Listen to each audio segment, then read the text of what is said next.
Title 17 U.S. Code 512F provides penalties for the deliberate misrepresentation of copyright infringement. The owners and authors of this video, the common denominator, and the Paramystic Broadcast Channel are a nonprofit 501c3 exempt organization and believes in good faith that it constitutes educational fair use, as per Title 17 U.S.C. 107. Persons, agencies, attorneys, and/or social media algorithms filing a false or frivolous Digital Millennium Copyright Act complaint may be subject to civil liability. Warning: the following content may contain elements that are not suitable for some audiences. Accordingly, viewer discretion is advised.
I pledge of allegiance to the Constitution of the United States of America and to the republic for which the flag stands, one nation under Almighty God, indivisible and with liberty and justice for all.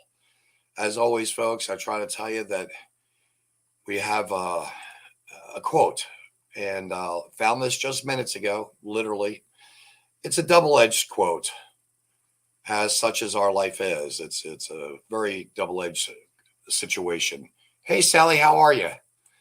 That would be Sally from the Paramystic, by the way. The quote is this: in 3 words, I can sum up everything I've learned about life. It goes on. Robert Frost. Again, in 3 words, I can sum up everything I've learned about life. It goes on. You know, we live in a very strange world. And I'm going to say, if anyone has any ideas, please comment on this individual. But this is a guy that's looking for a username. This is our young people in our country. Not all of them, but just someone to, well, have a peek at. So if you've got a name for this guy, please consider it. You know, earlier this week, I sent this out, breaking news that the 49ers have received 3 mail-in touchdowns late last night. They are now the Super Bowl champions. And folks, I sent that out because I wanted to share that with you because it's kind of the light side of. And now the other side. It's very tragic, but today we had a shooting about 12 o'clock in the afternoon, 1 o'clock in the afternoon. There were shots fired near the Chiefs Super Bowl parade. 10 people were injured, several from trampling. 3 are in critical condition, and 1 young man, I believe, is dead.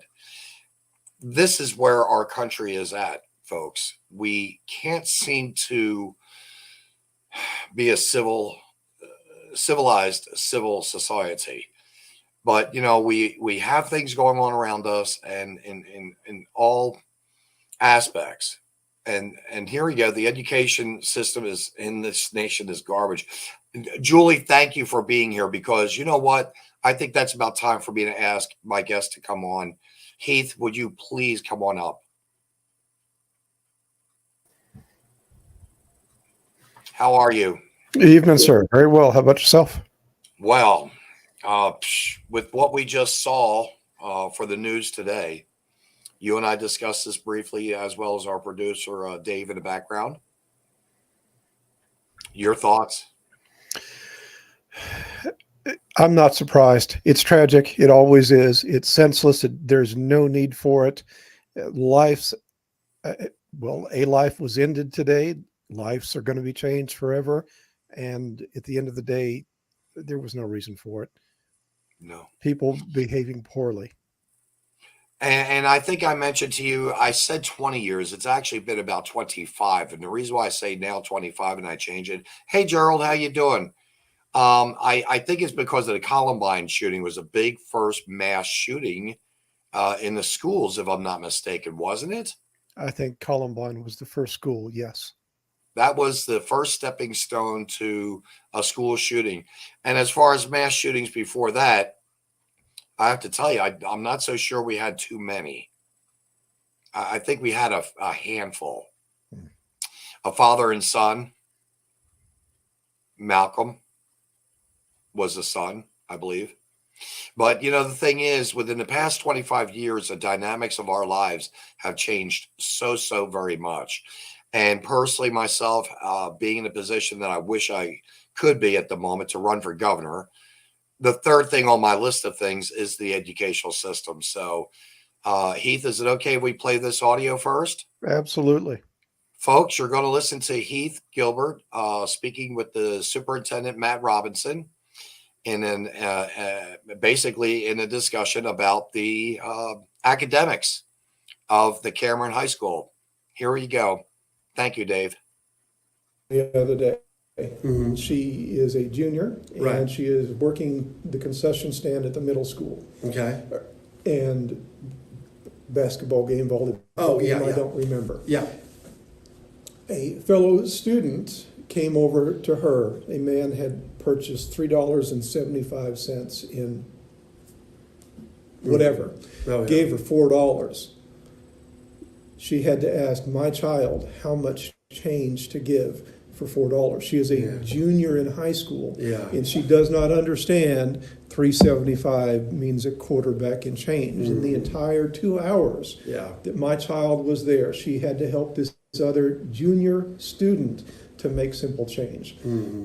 It's not pennies that are added in there. It's an even number that should be third and fourth grade stuff. Right. She comes home this year. She doesn't do the pop.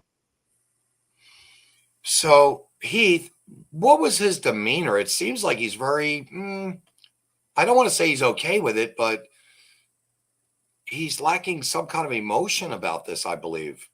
He wasn't surprised. I think that he knows. I was telling him something I believe that he already knows. He knows that the kids are not doing well in school. He knows. And so with him knowing, you would think that, and I got to tell you, when I had a principal in school and I was a knucklehead, to coin a phrase a good friend of mine uses quite often. I was a knucklehead, and my principal would get me in there. Mr. Ogden was his name. I remember him very, very well.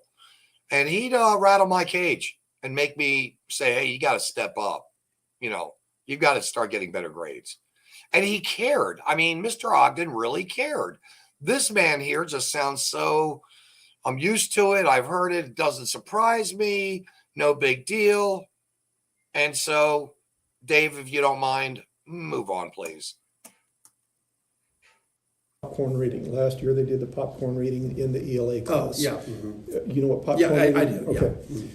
She would come home and say, Dad, it is torturous to listen to it because they can't read. And it is the majority of the class that cannot read. Simple words that they should know at 6th and 7th grade. As a sophomore, they don't know. Yeah. And reading is the fundamental building block of any education. If you cannot read, you're not going to get an education. I wouldn't disagree with that one bit. So, yeah. So he's agreeing with you there, correct?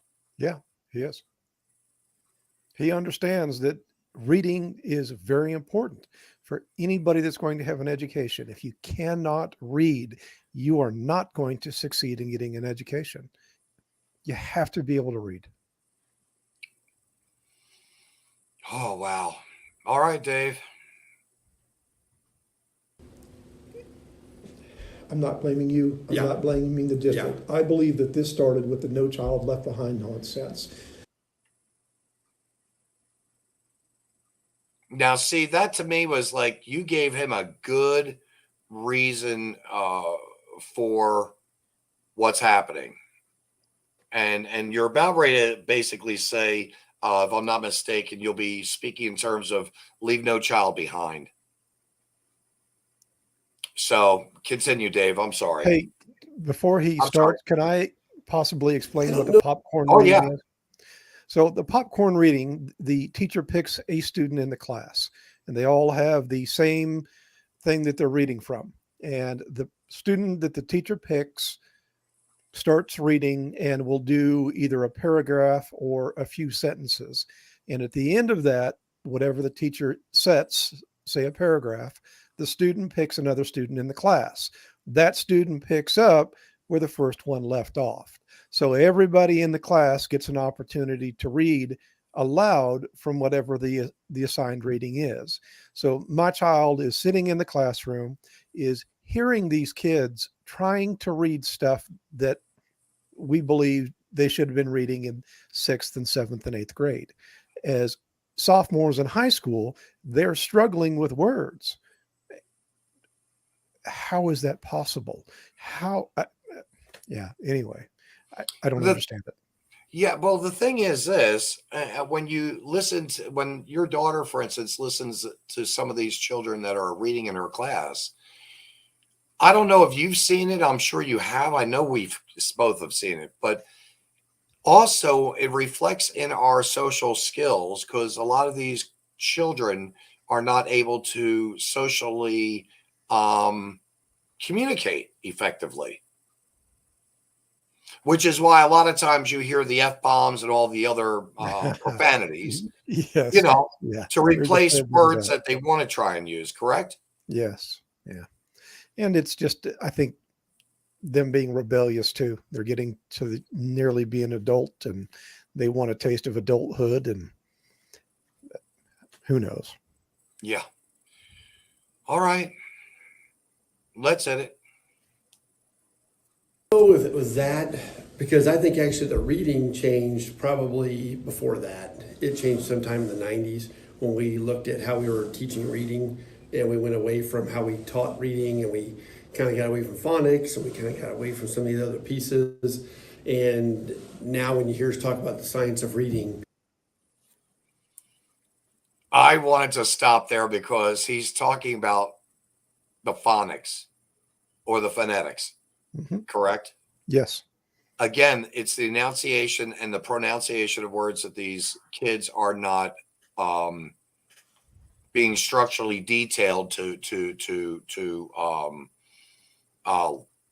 learn, so they can have that dialogue.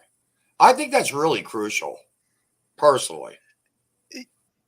The phonetics not being taught is happening right now in the Cameron School District. So there's a parent, I'm not going to name the parent. We both know this parent. Their child was struggling at the grade level in the Cameron school.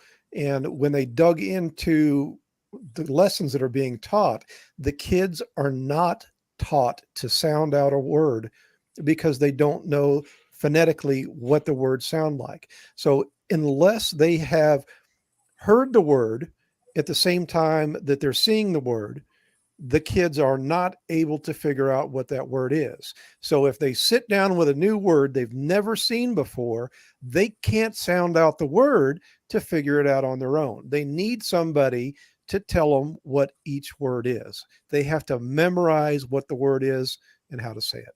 They can't sound it out. Whatever happened to I think it used to be one word, 3 syllables, correct? It's not taught. It's not taught. It is not taught. So if that isn't being taught, and these children are not being able to decipher or look at a word and dissect it into those 3 syllables, that's where you got that mayhem of the kids. I think are angry. Personally, this is my opinion. I may be wrong, but I think the kids are a little angry even at themselves because they realize that they're not up to snuff with, say, the kid next to them in classroom, which is why the bullying starts and the pecking system starts, because I think the kids are actually pretty tired of this stuff as well. Vincent, I don't know the truth of that. I can only speak for my child. From what I hear, the kids largely are all about equal. So there's a few that stand out and can read well and do well, but everybody else, they're doing about the same. So that, I'm assuming, is their normal. They believe that's normal. They believe that is how people function because that's what they've been taught. Unbelievable. It's or what they, there you go, how they've been taught or what they have not been taught, which they should have been. And they don't know what they've not been taught. Correct. Yeah. See, I look at it like this, knowing that I had anger, and I'm going to say it like this. I had anger issues as a kid, as if I don't now as an adult.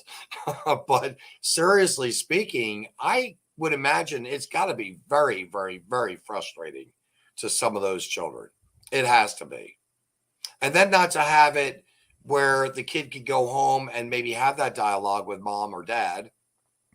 Again, it may be a split family. There may be other factors or facets of their life that are not, that just aren't prim and I want to say, use the phrase prim and proper. Some kids know how to use a word, please, thank you, no sir, yes ma'am, so on and so forth. Other kids, it's like a new language. They don't have a clue about that. I agree. So, all Vincent, right, David. Yes. Yeah, sorry. I'm not trying to run your show here, I promise. No, please. I would like to say that while we're talking about the school board here, The parents are supposed to be the first teacher. Parents today are not sending their kids to school prepared to continue to learn how to read. So while there is a problem in the school district is not the solely responsible party here. Parents are not stepping up to the plate either, and that's a part of our culture. My children learned to read before they went to school. Mom and dad were the first teacher in my home. Again, I'm working with assumptions here because I don't know every family, but these kids that are struggling in school that don't know how to read, I think that they're not getting their parents that's starting the process at home, because we have been conditioned and taught that it's up to the school to do it. The school will teach our children. And where and when that breakdown occurred, I don't know, but the school district is not solely responsible here. They know that it is bad, and they're not telling the public, and they're not doing anything that I can see to fix it. But yeah, we're all part of the problem here. You know, Heath, I think you put that very eloquently, to say the least. And I mean that. You really did.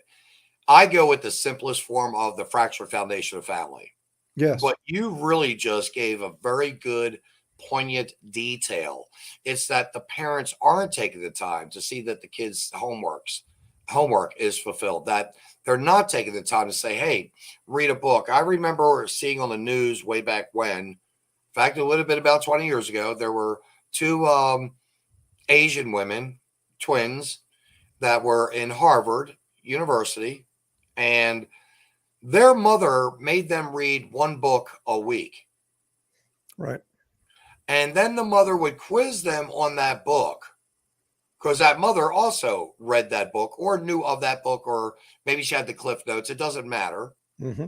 But she made sure that those girls both read that book, right?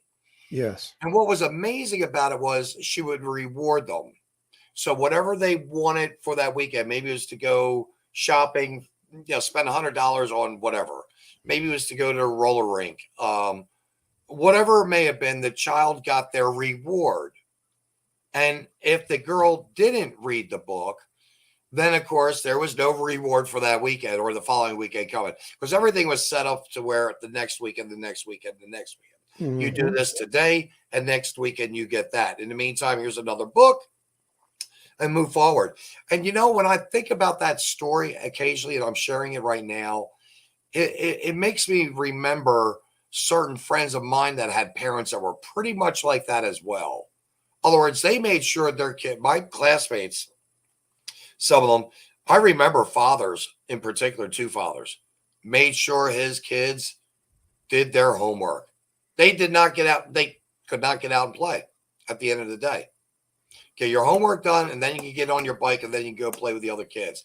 Well, by the time I get my homework done, we're going to have to be back in for dinner.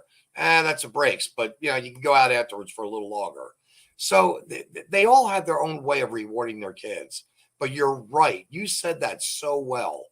Again, we can't blame the teachers solely, and we can't blame as much as and you know how I feel about this individual, Matt Robinson. I like to put the burden of blame on him because, and again, just to, if nothing else, just to make that example, because we're going to talk about it later at the end of this recording. We're going to go into some very detailed stuff yet to come. So, Dave, if you want to hit it again, please. It's really what we were doing probably when you and I were taught reading, which I think is vastly improved to what we had. So I'll just say it that way. So what we had before. So I feel like we're now behind the eight ball trying to catch up with a lot of kids. Heath, he's saying it's vastly improved, and yet right now we're still behind the eight ball. And it's vastly improved from when you and I were younger. How can he say that? Vincent, I didn't ask the guy because I wasn't there to hear his explanation, but I'm going to assume I didn't learn to read in the 90s. I believe that in the 90s, he's gone. Outstanding. In the 90s, when they started to change things, I already knew how to read then. So I was learning to read before the 90s. He was saying that in the 90s is when it started to change. My assumption is that he is saying that when he and I learned to read, I started to read in the 70s. That when he and I learned to read, the system that we had was much better than it was when they started in the 90s, when they started to get away from teaching the kids how to sound out a word, when they started to go to the rote memorization of every word. They started to call it a sight word. You didn't know how to sound it out. You just saw the word and you knew that word by looking at it. I think that that's what he's talking about. So he's kind of agreeing with me that in the 70s, when I learned how to read, it was better, and we learned how to read better because of the way that it was taught. So when you say sight reading, it almost makes, and I'm just going to throw this out there. I remember in the mid 70s, I was in high school, and right before that would have been about 72, 73, Evelyn Wood's speed reading came out. That course was about 72 to 74. Actually, about 71, 73, I'd say. So that would be where you're reading you're reading a book, and you're really giving a vast overgloss of all the little ofs, ins, on the articles of English, so on and so forth. Mm-hmm. And you're just looking at all the big words to comprehend the big words and read that material. Right. And so what they did was, you're saying in the 90s, they continued that, or try to continue that into the curriculum, perhaps, of the students during that time. Vincent, I'm taking the man at his word. I don't know. I wasn't learning to read in the 90s. However, when I say a sight word, think of it like your multiplication tables.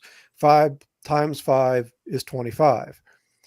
They switched from seeing the letter and knowing the sound for each letter in the alphabet to seeing the word and memorizing the word and the sound that goes with it. They don't know A-N and D, the sounds they make. They can't sound it out because they went to sight words. And that's what they're still doing today. They encourage parents to write words on flashcards and show them to their kid. And just through the repetition process, they learn the words. They learn them by sight. They can't sit down with a new word, a big word, and sound it out. They can't do it because they're not taught how to do it.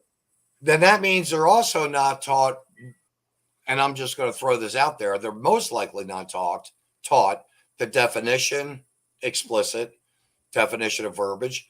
They're not probably taught how to use a thesaurus to see what words could interact and replace, or be a little bit more a better choiced word for a sentence that they're writing.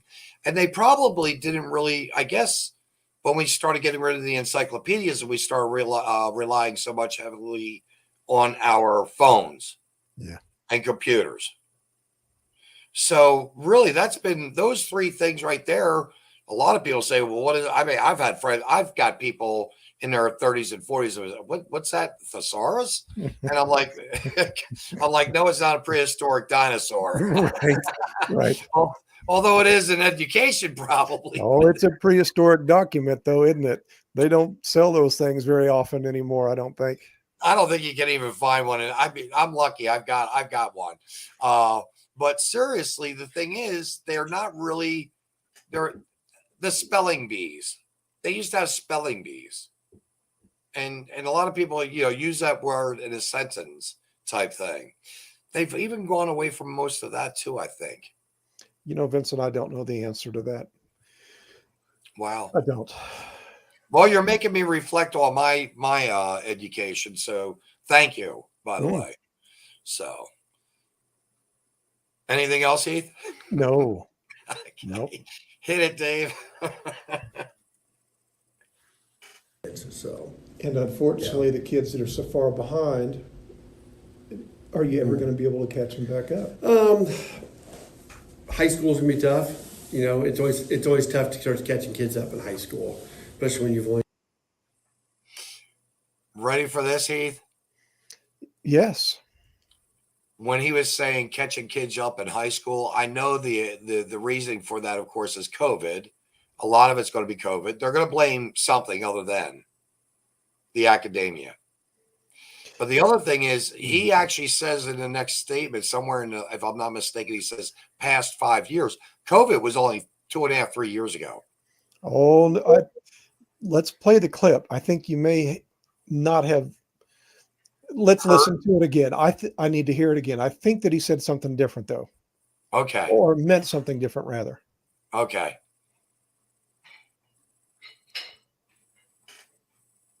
Fortunately, the kids that are so far behind, are you ever going to be able to catch them back up?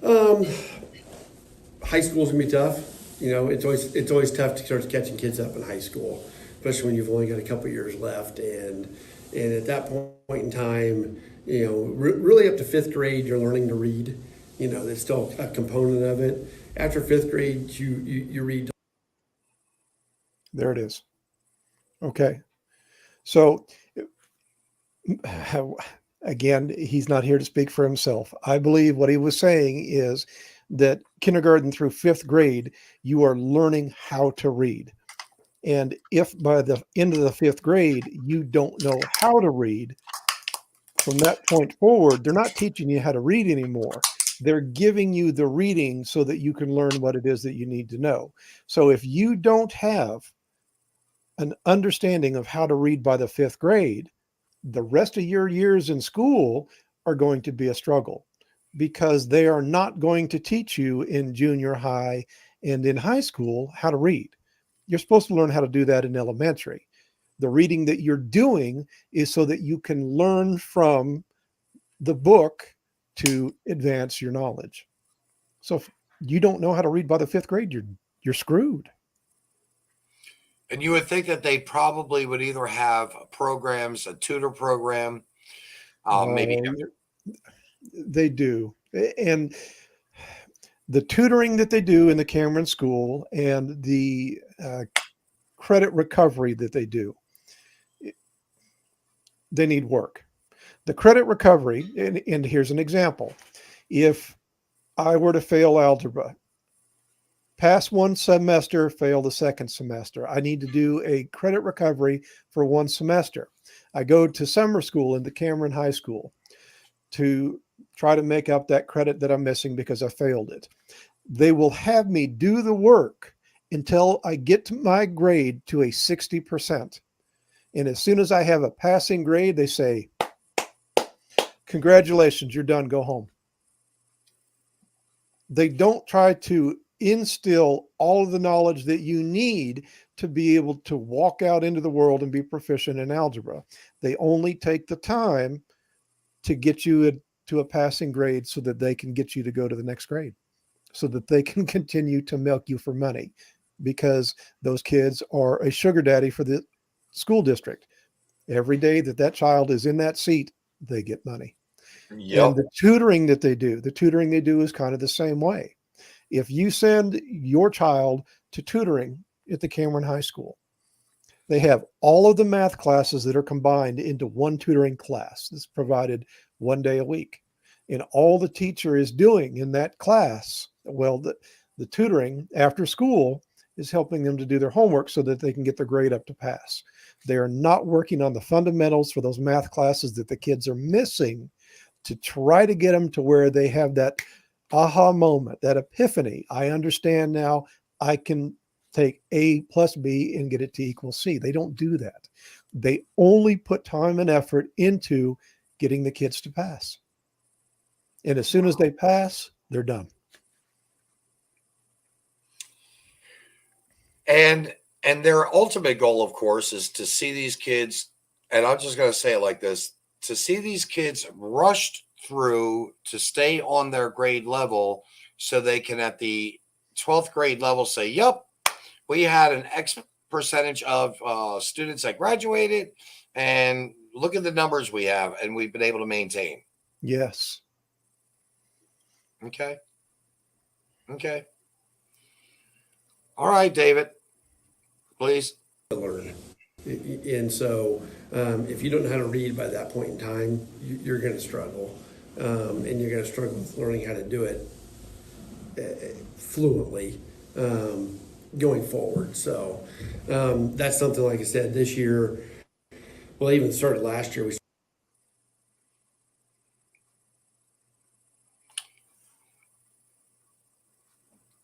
I mean, you may want to just continue on with that for the moment, because I'm getting to the point of improved reading. started to come up with plans. We changed a bunch of our reading direction, and now we're doing some major intensive reading, because I would agree that without the reading component, I'm not saying math isn't an important skill, don't get me wrong, but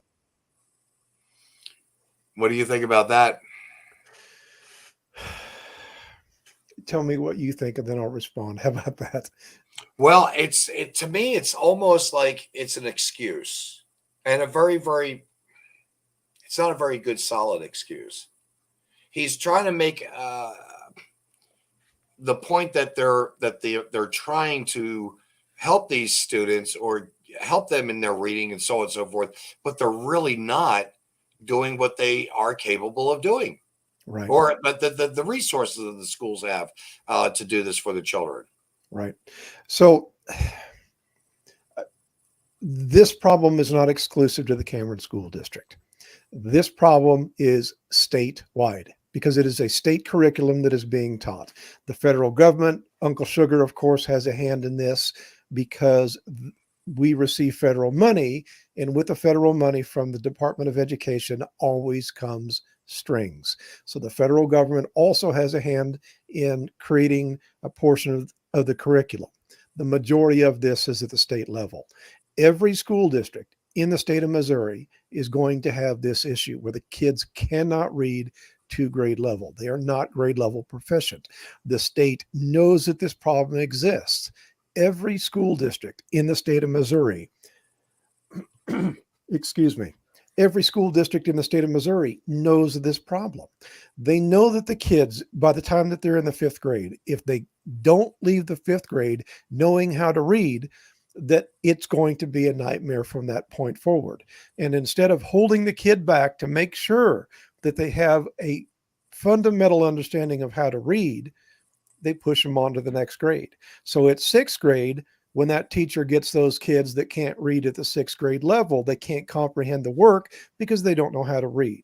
So the teacher is having to do twice as much work to be able to get the kids to try to figure these things out. She's having to do makeup work, trying to give them the reading comprehension to be able to understand what it is that they're doing. They don't hold them back at sixth grade. That goes to the seventh grade teacher, the eighth grade teacher.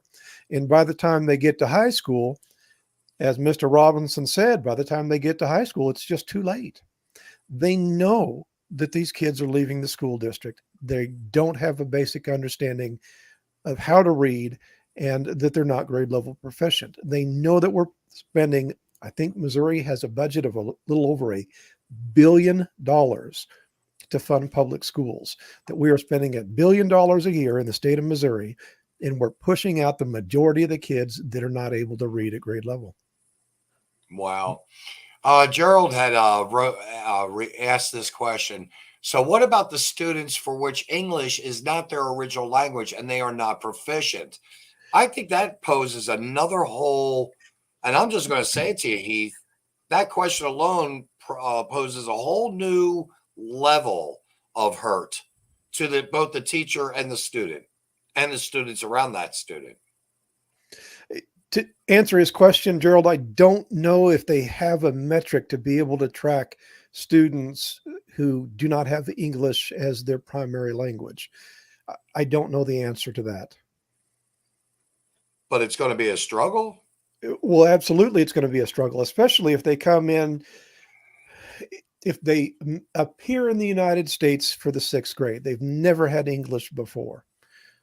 They're already past the fifth grade, so they are absolutely going to be on a struggle bus from that point forward if it's taught in English. If they teach it in Spanish, maybe they'll pick up on it and they'll be okay. But if they're forced to learn in English, they don't stand a chance at all. Right, Right.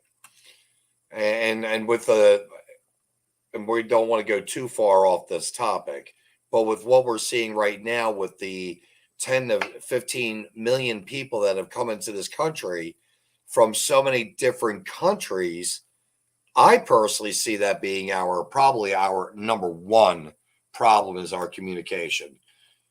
And then number two, when you think about the Gen Zs or whoever they are right now, not being able to socially interact and communicate effectively. We're one big country of a Tower of Babylon. We are. You know. All right, David. Without the reading component, you can struggle for a long time. I mean, because you can learn math a little bit by reading, you know. Yes. I mean, you definitely are going to learn a lot of your science. You're going to learn a lot of your social studies. You're going to learn a lot of your other things that aren't hands-on, you know, maybe in an art class or whatever. But you're going to learn so much from reading. I think I think we're going to turn the tide on that. It's not going to happen overnight.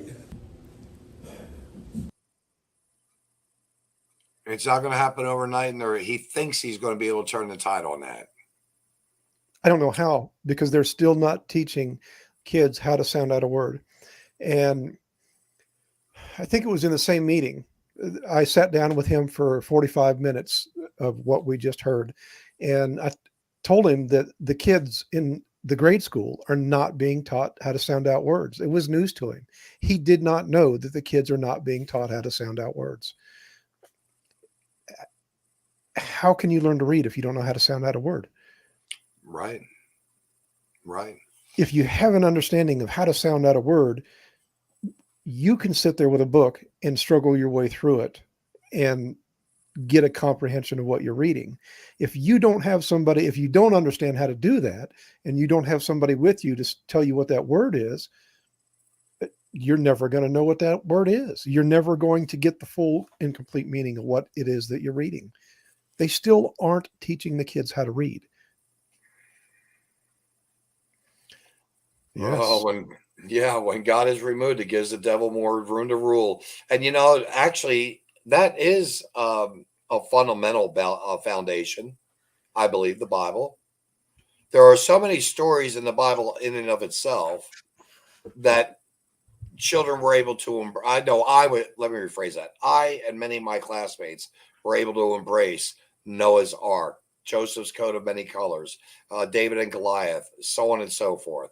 And with those stories was the easement of read, because you're hearing the story, you're reading the story, but it all made a lot of sense. But like Julie mentioned, without God there altogether, you know, we're fighting, we're struggling, we're fighting a very big battle here with with the devil, in short. You know, and it will lead to division ethnically, education, and social interactions. Yep. Sure will. Yes, it does. Yes, it will. Yep. So, Heath, we want to go a little bit further, folks. You cannot believe what we're about ready to present yet. We may as well let Dave go with the PDF as he has it set up with us. Are you ready, Heath? Absolutely. Because this is all about you. Thank you, by the way, Heath. Again, thank you so very much. You're welcome. For everything that you've done, everything you're doing, and you're running for school board. I'll write in for school board. I sure am. So, you know, folks, this gentleman here, not only is he a personal friend of mine, and yes, maybe I am somewhat biased because of that, but the fact of the matter is he's walking his talk. And that is what more of us have to actually do, regardless of what it is. And he is walking his talk. He knows the policies better. I personally think, and Heath, I really do mean this. I think you know the policies better than the superintendent who's been there for 14 years. Some days I wonder. and I think you're shaming him and embarrassing him. You know, I really do. Thank you, Elisa. She's saying thank you to you, Heath. All right. You're very welcome. So there we go. What is this, please? Okay. So a mutual friend of ours, Dan Landy, is running for school board. And on his campaign page, somebody asked, about the requirements. Is there still a grade point average that a student has to carry to be able to participate in sporting events? And I didn't know that question. So I reached out to the principal and the athletic director at the high school. And you're looking at the response that I received from the athletic director. The yellow highlighted portion, he typed his response into my email to him. So the yellow is Mr. Wank, and the other portion is what I asked. Pretty simple what I asked. If a child has 6 D's and a single F, do they still academically qualify to play on a sports team? And his answer here is, so long as a student doesn't have 2 or more failing grades, they qualify academically to play on team sports in the Cameron School District. Correct. Sorry, that was my question. Correct. It is for sports activities or sports and activities. So yes, there is no grade point average requirement to be able to participate in any athletic event, extracurricular things like band, choir, nothing other than you don't fail 2 classes. That's the only requirement. So let me get this straight once again. You can have 6 D's and 1 F, and you can still, that is your goal for which to participate in a sport or school activity outside of the classroom. Correct. I think that standard and bar is way too high. Right. What are the sorry, this gets me fired up. What is their priority here? Is it to educate the kids or to make sure that they can come in, be in the band, be in the drama team, and play on a sports team?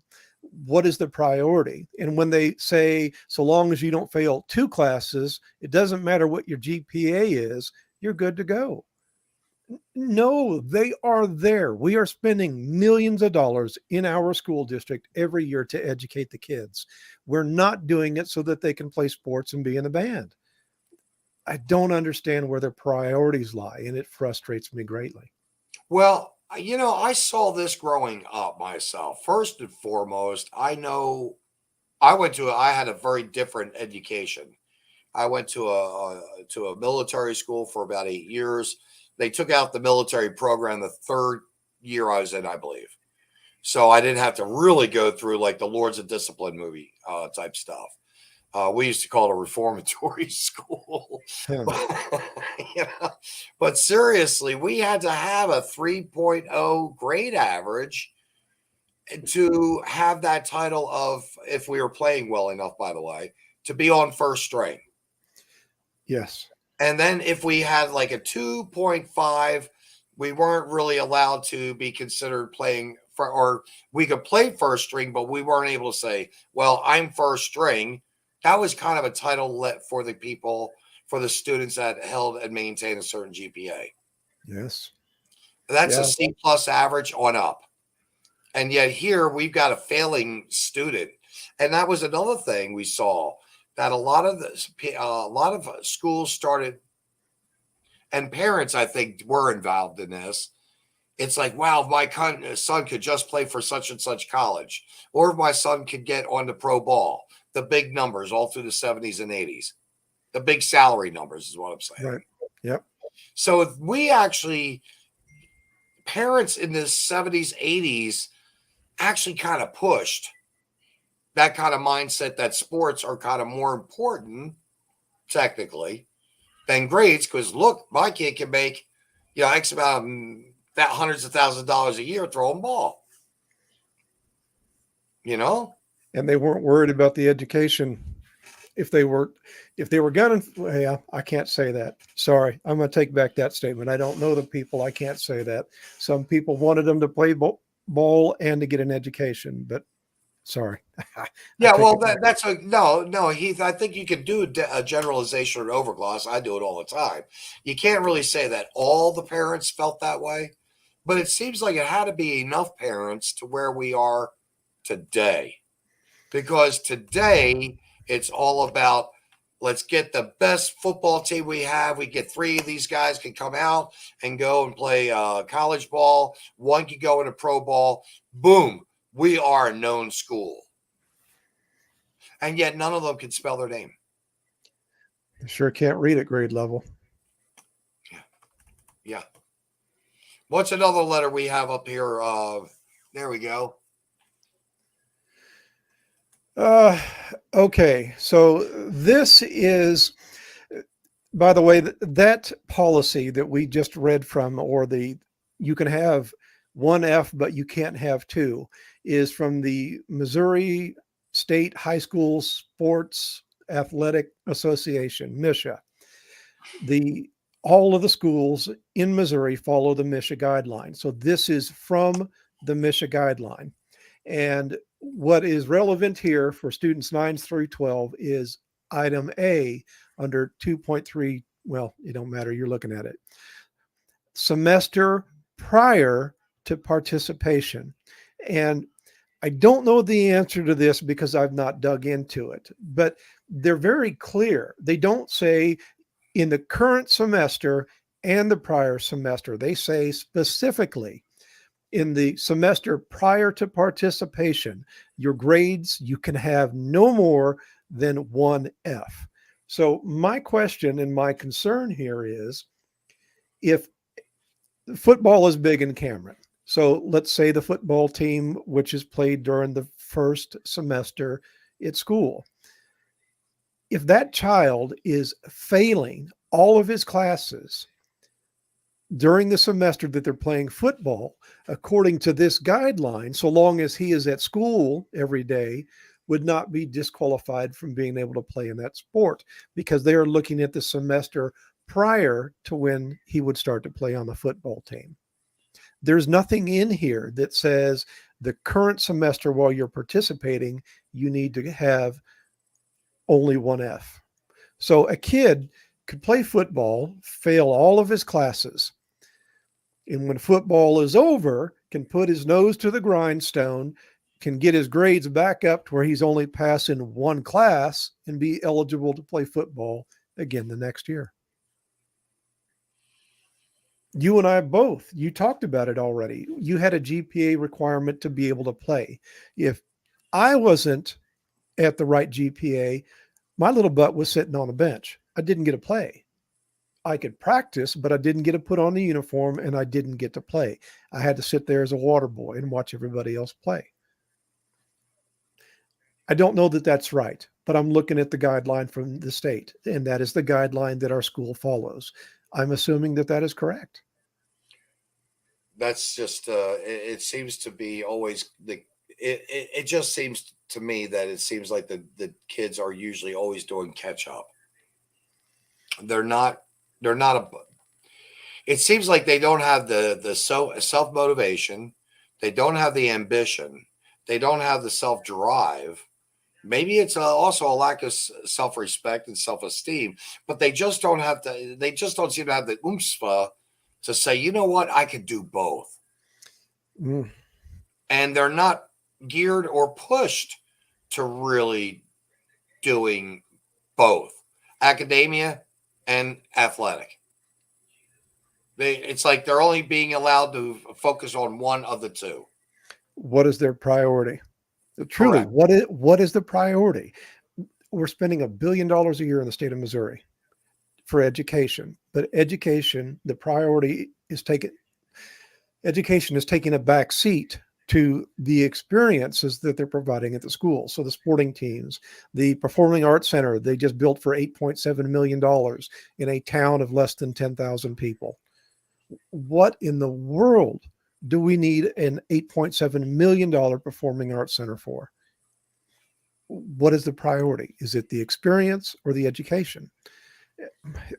And we're going to show people here in a minute, but I think it is the experience that is the priority for our school district. It's reprehensible. Yes, it is. Go ahead, Dave, please.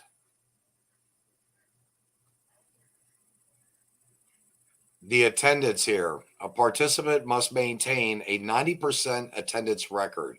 he or she must be in school for the entire day of the event or for practice, or will be ineligible to participate in any school activity, field trips, extracurricular activity, events, etc., unless a compelling reason is approved by the principal or athletic director prior to the absence. A student must be in attendance for all 7 blocks the previous day if a contest falls on a non-school day.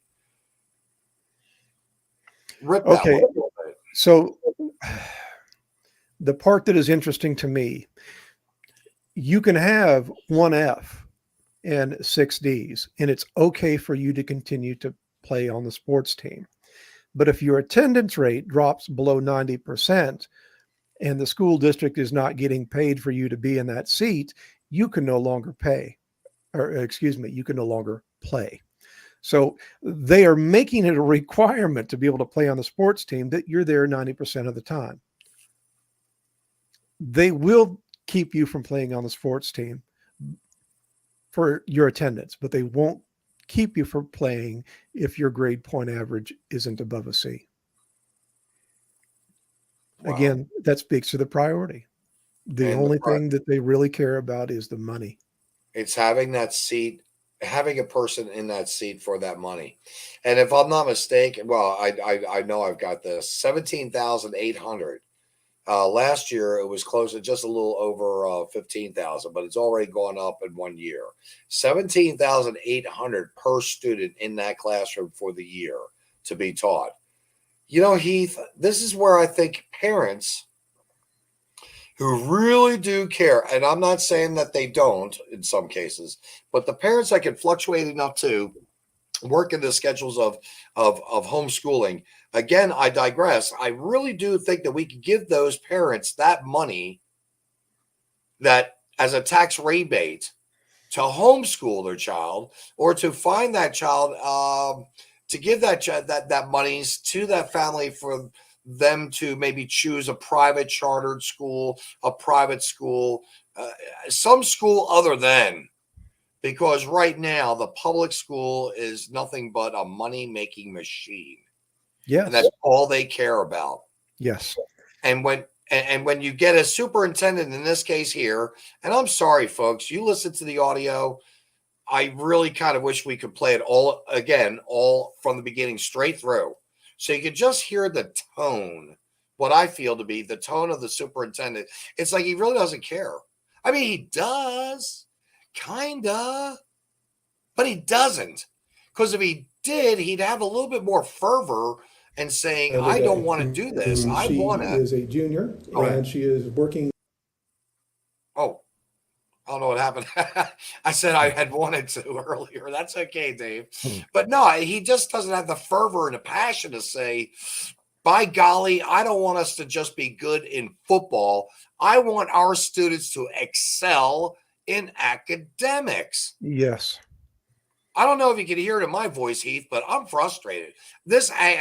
When you brought this to my attention, this was because of a question I had asked a few weeks, and at the close of this, when Heath leaves, I'm going to be explaining some more things that really get my ire. And I don't want Heath to be identified with what I'm going to tell you, by the way. So yeah, it's going to be a good one, I'm sure. But Heath, I just don't think he feels like he's not a general I'd want to stand behind, or an admiral.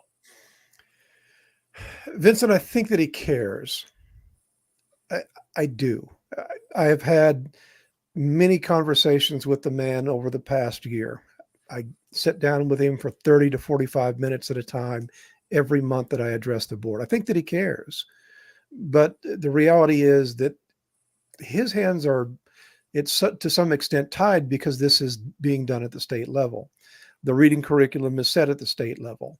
And it is easier to go along and get along than it is to make waves and to push to educate the kids.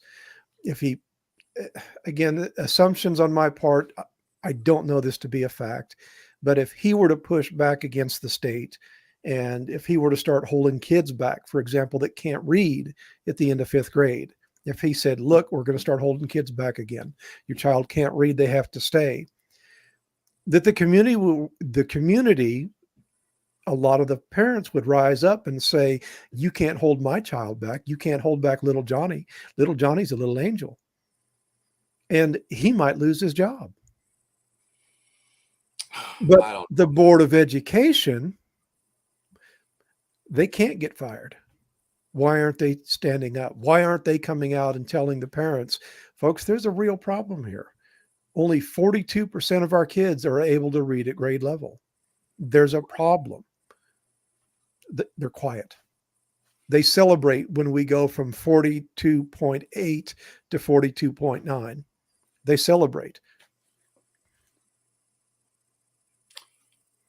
What was what's our next picture, please, Dave? I think it's great. Yeah, the graph, the diagram there.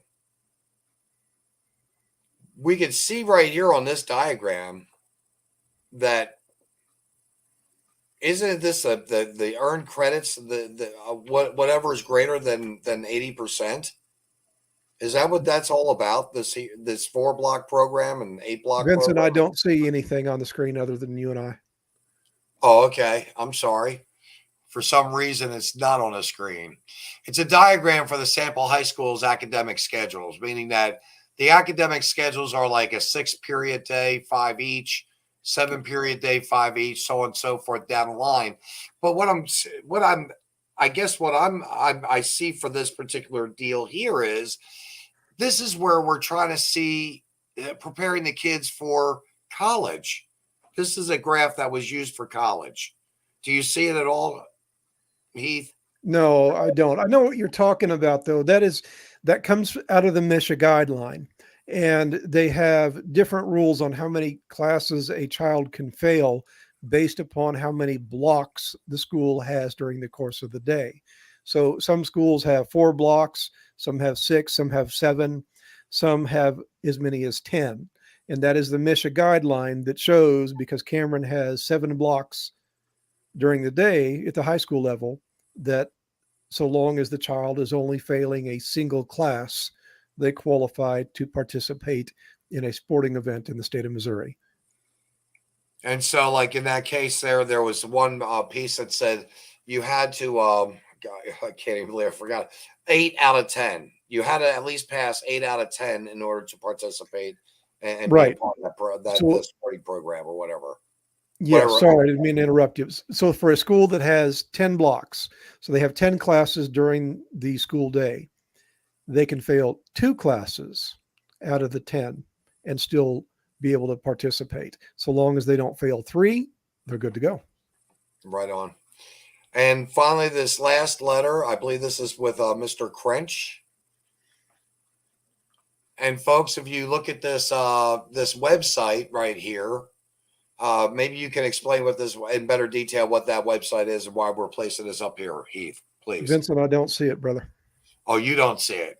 Okay, it's the documents for the Google documents. In the attached handbook, you will find all eligibility requirements to participate in all school activities at CHS. There is no grade point average requirement. Oh, okay. That's the other email. That is the email from the principal at the high school.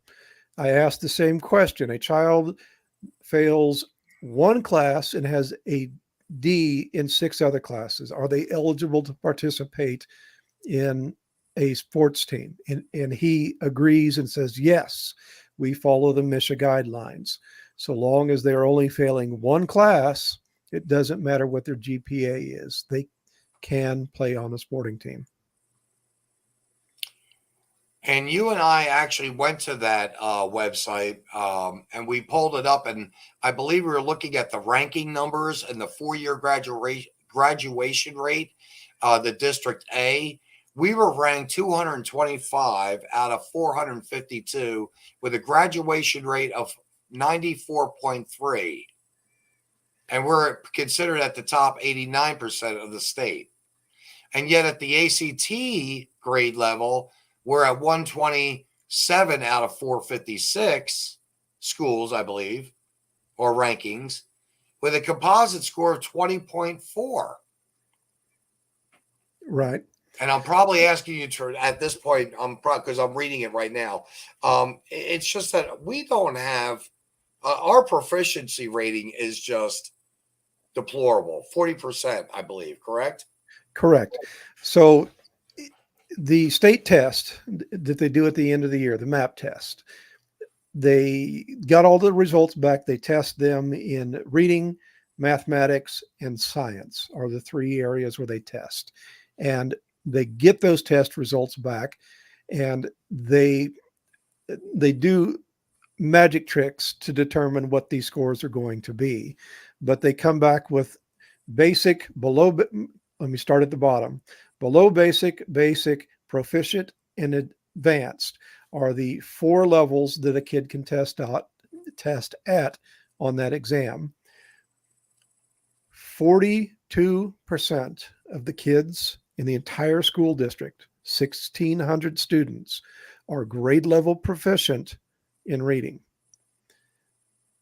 94% of the students graduate at the end of their time at the Cameron School District.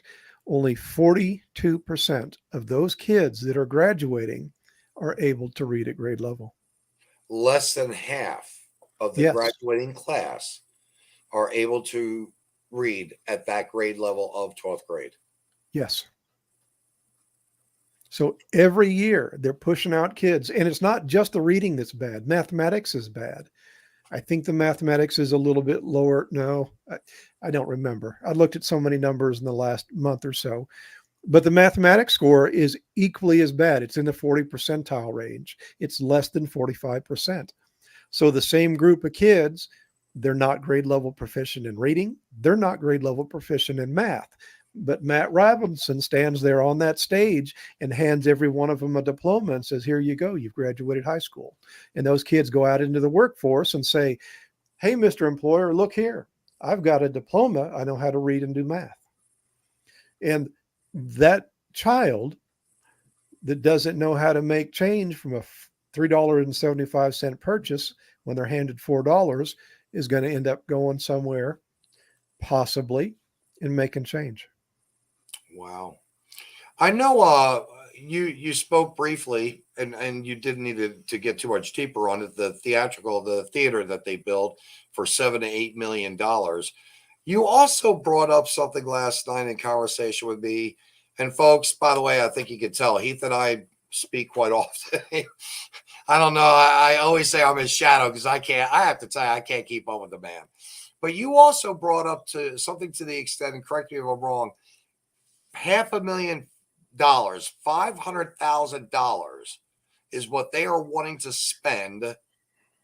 Cameron High School wants to spend this money on astroturf. Dan Landy and I went to the school board meeting in August, and they were discussing the budget. And there's a lot of money that's sitting in the bank. And he was explaining to the board that, yes, we have that money now, but we're saving it for future expenditures. So, yes, there's money sitting in the bank, but we can't use it because it's going to pay for something else. And he was giving the figures off the top of his head, but he mentioned at that meeting that, for example, we're going to have to replace the astroturf on the football field. And he said he believed that he thought the cost was going to be $500,000. At a high school with a community of less than 10,000 people, they're going to spend $500,000 to put astroturf on the football field. Wow. Yes. That's just crazy. That's is just crazy.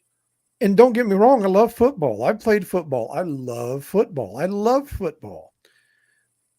But it doesn't seem like it's a good use of taxpayer money to spend $500,000 to put astroturf on a football field. They're not there to play football.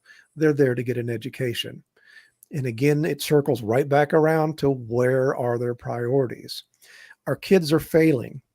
Our kids are not learning how to read. They're not getting an education, but they're wanting to spend $500,000 for a football field, for the astroturf on the football field. It doesn't make sense to me, Vincent. It doesn't. And I'm so sorry that I didn't get this. I just put this banner up. Obviously, you can tell. I wanted to have it up there earlier, and I really, truly did. It's just, I've got to say, it's so never a dull moment with you. It's always engaging. It's always a positive. Well, we may not have positive outcomes, but we're able to have these positive conversations of concern. And we are both very, very concerned, as well as and I say this like this, a very small group of people in Cameron are concerned. And we've got some wonderful people working with us and around us. I think of Greg and Debbie Cox. I think of Joyce Tigner, Travis Eldridge. I think of Dan Landy. And Dan Landy's running for school board. He is on the ballot. Yes. Yes, he is on a ballot, and you're a writing candidate on that ballot. And we also have Colleen and Lonnie from the Passion Church, Pastor Hardy Harding of the Passion Church. We've got a really great community here, Heath, and we have other candidates, by the way, that are running for the school board. I've reached out to them, and I'm going to continue to reach out in hopes that they can come to. I believe you are going to have a debate. Am I correct in saying that? Or a conversation? There may be a couple of them. Yes, we're looking at doing one this month, and the Teachers Association is hosting another one sometime in March. So we'll see. Well, the one that we're very excited about is the first one, because it's not going to be under a controlled dialogue, because the teachers one is going to be under controlled dialogue.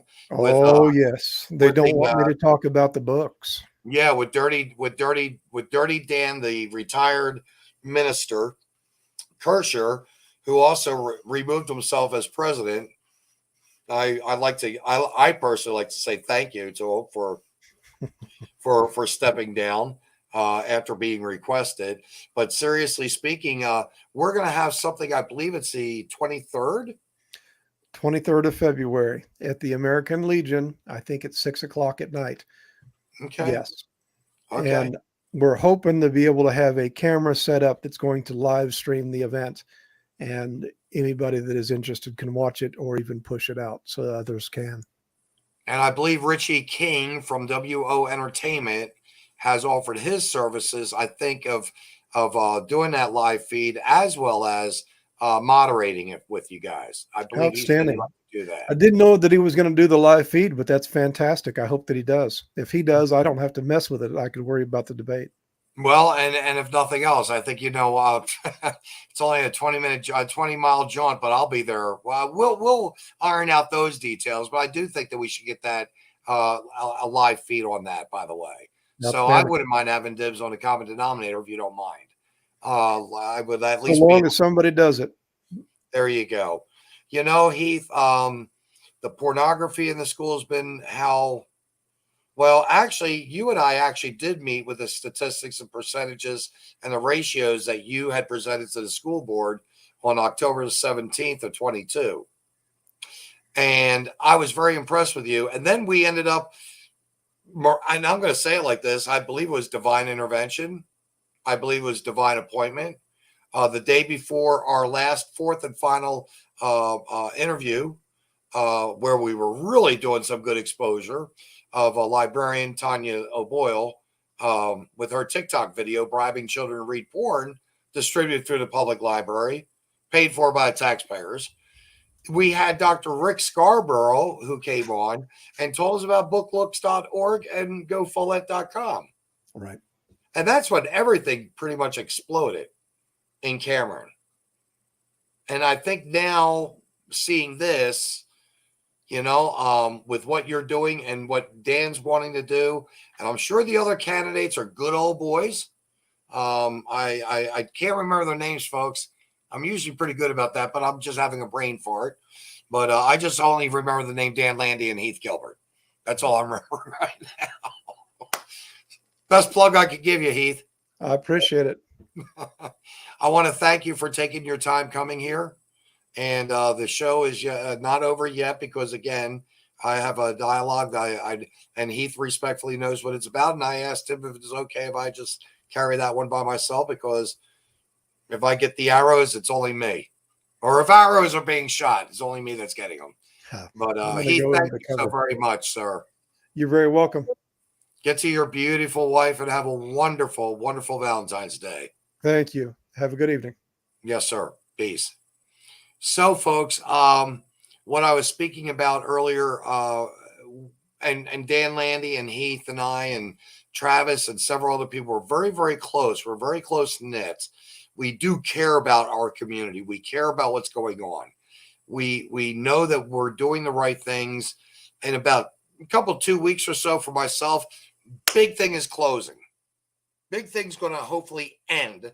Once that's put to rest, I'm hoping to feel so much more like a phoenix rising out of the ashes. But, continuing on with the situation of school. And again, as I said earlier, I do believe homeschooling is probably the next big step for a lot of parents to consider.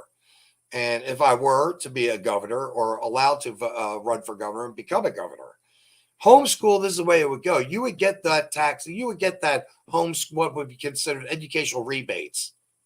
So you would get that basically, not the 17.8, but you'd probably get something closer to 12, 13,000. And that's a good kick to help you be able to homeschool your kids. But this is a thing that came across to me was a parent about 2 months ago asked me this. I have a homeschooled kid, and I want that child to be part of the sports program at Cameron High School. So Dan Landy, who's running for school board, I spoke to him a couple weeks back. I said, Dan, I wouldn't mind you asking a question too. And this is hearsay now. This is me telling you this. But think about this in the long run. I said, a homeschooled child wants to play sports. What does that child or the parents have to do to allow that child to play in the sports representing the Cameron High School? So Dan asked the superintendent, Matt Robinson, what the protocol or the policy was for a homeschool student to participate in activities outside of course, educational classrooms, theater, what have you, band, football, sports, basketball, baseball. And this was what Matt Robinson said to him. The MoDESI has two different policies, two different types of programs set up for the homeschooled student. One policy is 2 hours in the classroom. The rest of the hours of the day is homeschool. And that would allow a child to participate, say, on the football team. The second policy is 6 hours in the school, remaining hours in homeschool. And the child can play in sports. Those are the two policies that can be utilized. There's only one person that's allowed to push one of those two policies. I know you're never going to guess who it is. I'm going to tell you anyway. Matt Robinson, superintendent, is the end-all, be-all. He's His Excellency. Now, God bless Heath. Heath is much more diplomatic than I am. I can't handle Matt Robinson. I'd like to just take him by the ear, yank him out of that schoolroom, and never to return to another building again. That's what I would like to do. I think if he had any dignity and self-shame, he'd walk out on his own and resign. But it's all about the money. Because, see, Matt Robinson implemented the 6 hours in class, remaining homeschool, in order for the child to play on the football team. I'm sorry, I'm trying to homeschool to get my kids away from the academics that you are not teaching my children that I want to teach in my home to my child at my cost. And you want my child there for 6 hours?